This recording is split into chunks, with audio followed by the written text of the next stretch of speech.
ప్రేమ జంటలని బెదిరించి వేధిస్తున్న ముఠాను అరెస్ట్ చేసిన వివరాలు వెల్లడించారు జిల్లా ఎస్పీ చందన దీప్తి. ఈ సందర్భంగా వారు మాట్లాడుతూ కొన్ని నెలల నుంచి నల్గొండ జిల్లాలో సన్నిహితంగా ఉన్న ప్రేమ జంటలనే టార్గెట్ గా వాళ్ళు సన్నిహితంగా ఉన్నప్పుడు వీడియో తీసి బెదిరించి వాళ్ళ మీద ఉన్న బంగారం డబ్బులు తీసుకొని వేధిస్తున్నట్లు తెలిపారు. మొత్తం 7 ముఠాలో ఒక వ్యక్తి పరారీలో ఉన్నట్లు తెలిపారు.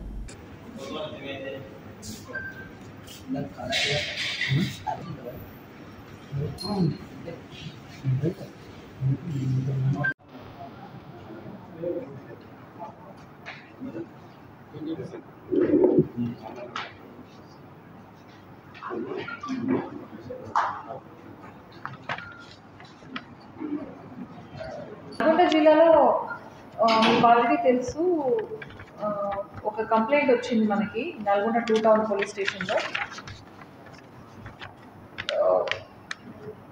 ఒక 2 వ్యక్తులు అద్దంకి హైవే రోడ్ మీద వెళ్తున్నప్పుడు వాళ్ళ దగ్గర నుంచి 3 దుండగులు వచ్చి వాళ్ళని బెదిరించి వాళ్ళ దగ్గర ఉన్నటువంటి గోల్డ్ ఆర్నమెంట్స్, క్యాష్, ఫోన్స్ అవి లాక్కుని వెళ్ళిపోయారనేసి.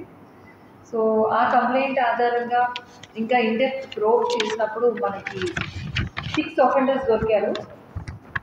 వీళ్ళు కొంచెం చందు, కొంచెం ప్రశాంత్, కొంచెం రాజు అనేటటువంటి 3 ఒకే ఇంటికి చెందినటువంటి వ్యక్తులు. 21, 19, 23 ఇయర్స్ ఏజ్డ్ ఉన్నారు. వీళ్ళ వృత్తి అగ్రికల్చర్, మెకానిక్ అండ్ సెంటరింగ్ పని చేసుకుంటారు. వాళ్ళు అంటే driver, one of them centering work. అయితే వీళ్ళు చింత నాగరాజు, అన్నేపూరి లక్ష్మణ్, శివరాత్రి ముఖేష్ అంటే ఇంకొక జువినైల్ అనేటువంటి అఫెండర్తో ఫ్రెండ్షిప్ చేసుకుని వీళ్ళందరూ కూడా ఒక విచిత్రమైనటువంటి నాక్లెట్ కొత్త టైప్ ఆఫ్ ఆఫెన్స్లో ఇన్వాల్వ్మెంట్ కనబరిచాడు. ఇది ఏంటి అంటే, ఈ అద్దంకి హైవే వైపు అద్దంకి హైవే మీద మనము వెళ్తున్నప్పుడు నార్కెట్పల్లి అద్దంకి హైవే మీద ఒక ఏరియాలో కొంచెం ఐసోలేటెడ్ అనిపిస్తుంది. After we cross the town, ఆ ఏరియాలో అక్కడ వచ్చేటటువంటి కపుల్స్ ఎవరైతే ఉంటారో వాళ్ళని టార్గెట్ చేసి వాళ్ళని వీడియో తీసి వాళ్ళని వెంబడించి బ్లాక్మెయిల్ చేసి కొన్ని సందర్భాల్లో అవకాశం ఉన్న చోట ఈ రాబరీ కమిట్ చేస్తున్నారు. వాళ్ళ దగ్గర ఉన్నటువంటి గోల్డ్, క్యాష్, మొబైల్ ఫోన్స్ తీసుకొని వెళ్ళిపోతున్నారు. అంతేకాదు వీళ్ళు ఇంకా ఒక స్టెప్ ముందుకెళ్ళి వాళ్ళ చేత పేటిఎంలో కూడా డబ్బులు వేయించుకోవడం, లేకపోతే దగ్గరలో ఉన్న పెట్రోల్ బంక్ దాకా తీసుకెళ్ళి అక్కడ డబ్బులు వేయించడము, ఇట్లాంటి పనులు కూడా చేశారు. సో వీళ్ళ ఇన్వాల్వ్మెంట్ మనకి ఇప్పుడు 4 కేసెస్లో ఉంది. నల్గొండ 2 టౌన్లో 3 కేసులు ఉన్నాయి, నల్గొండ 1 టౌన్లో 1 కేసు ఉంది. సో ఇట్లా కపుల్స్ దగ్గర నుంచి బ్లాక్మెయిల్ ద్వారా రాబరీ చేసినటువంటి కేసులు 2 ఉన్నాయి. అయితే ఒక గెస్ట్ హౌస్ లాంటి ఒక చిన్న కంటైనర్ లోపల థెఫ్ట్ కూడా చేశారు వీళ్ళు. దాంట్లో టీవీస్, డ్రిల్లింగ్ మెషిన్, ఇన్వర్టర్ ఇవి కూడా తీసుకునేది, home theatre and 1 gas stove. అయితే ఒక బైక్ కూడా వీళ్ళు దొంగిలించడం జరిగింది ఈ ఆఫెన్సెస్లో వాడుకోవడానికి. సో వీళ్ళ దగ్గర నుంచి మనకి ప్రెస్ నోట్లో ఇచ్చినటువంటి డీటెయిల్స్ చూసినట్లయితే 1 gold ring, 2 mobile phones, 2 televisions, 3 fans, 1 drilling machine, 1 inverter, 1 home theater, 1 gas stove, 1 Apple Watch, 1 motorcycle seize చేయబడ్డాయి. సో ఈ ప్రెస్ మీట్ యొక్క ముఖ్య ఉద్దేశం ఏంటి అంటే, ఇది మనకి రిపోర్ట్ చేసిన వాళ్ళు ఇంకా ఎవరైనా రిపోర్ట్ చేయకుండా ఇట్లాంటి ఆఫెన్స్కి గురి అవి ఉంటే కంపల్సరీగా పోలీస్ స్టేషన్లో రిపోర్ట్ చేయండి. అంటే కొంతమంది డిఫెన్స్లో ఉంటారు, మేము ఇట్లా మోసపోయాము అని చెప్తే అది వాళ్ళకి చిన్నతనంగా ఫీల్ అవుతారు. అలా ఫీల్ అవ్వద్దు, దయచేసి కంప్లైంట్ ఇవ్వండి. ఎందుకంటే మీరు కంప్లైంట్ ఇస్తే వేరే వాళ్ళని కాపాడిన వాళ్ళు అవుతారు. అండ్ వీళ్ళు కూడా ఇంకా పెద్ద ఆఫెన్సెస్ చేయకముందే ఇలాంటి వాళ్ళని మనం పట్టుకోవడానికి వీలుంటుంది. So this is a different type of offence which has emerged in recent times, and this offender should be dealt with seriously, and we are going to deal with them very strictly as per law. ఎవరికైనా ఏదైనా సందేహాలు ఉంటే అడగచ్చు.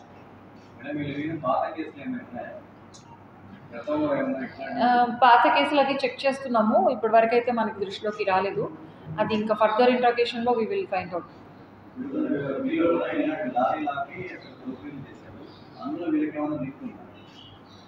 Lorry లాపి అంటే మీరు చెప్పేది police లాగా వేషం వేసుకుని, ఐ మీన్ పోలీస్ అని చెప్పి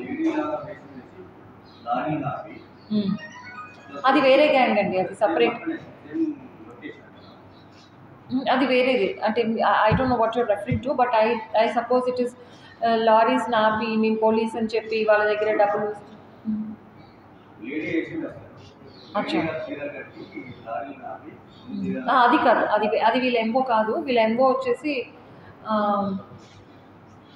ఐసోలేటెడ్ ప్లేసెస్లో తిరిగేటటువంటి కపుల్స్ని టార్గెట్ చేసి వాళ్ళ వీడియోలు తీసి వాళ్ళ వెంబడించి వాళ్ళ దగ్గర అవి ఇవి లాక్కోవడం, వాళ్ళ దగ్గర ఏవైతే ఉన్నాయో ఎక్స్ట్రాక్షన్ చేయడం, వాళ్ళ దగ్గర డబ్బులు లేకపోతే ఆన్లైన్ ట్రాన్స్ఫర్ చేయించుకోవడం, ఇలాంటివి కూడా వాళ్ళు చేస్తున్నారు. మనకి ఆన్ రికార్డ్ ఇప్పటికి 2 కపుల్స్ రిపోర్ట్ చేయడం జరిగింది. ఇంకా కూడా ఉంటారని మా భావన. సో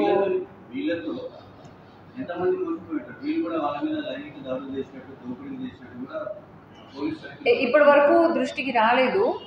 బట్ మా అభిప్రాయం ఏంటంటే స్టిగ్మా ఉంటుంది సొసైటీలో అని చెప్పి ఎవరైనా మోసపోయిన వాళ్ళు లేకపోతే రాబరీకి గురి అయిన వాళ్ళు ముందు వచ్చి పోతుండొచ్చు. సో అందుకని ఈ ప్రెస్ మీట్ పెట్టి అందరికీ తెలియజేసేది ఏంటంటే ఈ గ్యాంగ్ని మనం పట్టుకున్నాము, అట్లాగే ఇట్లాంటి వాళ్ళు ఇంకెవరైనా ఉన్నా కూడా we will easily catch them.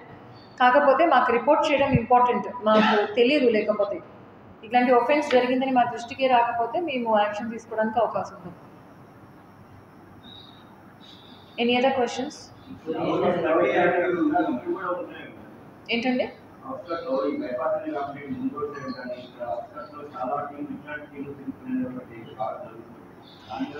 Correct. ఇప్పుడు తిరుగుతున్నాయి అంట, ఇట్లా అయిందంట అనడం వేరు. ఎవరైనా కాంక్రీట్గా వచ్చి మాకు ఇట్లా జరిగింది అని కంప్లైంట్ ఇవ్వడం డిఫరెంట్. అట్లాంటి కంప్లైంట్ వచ్చినప్పుడు ఖచ్చితంగా మనము యాక్షన్ తీసుకొని, అంటే action means we will definitely catch that persons and we will take suitable action.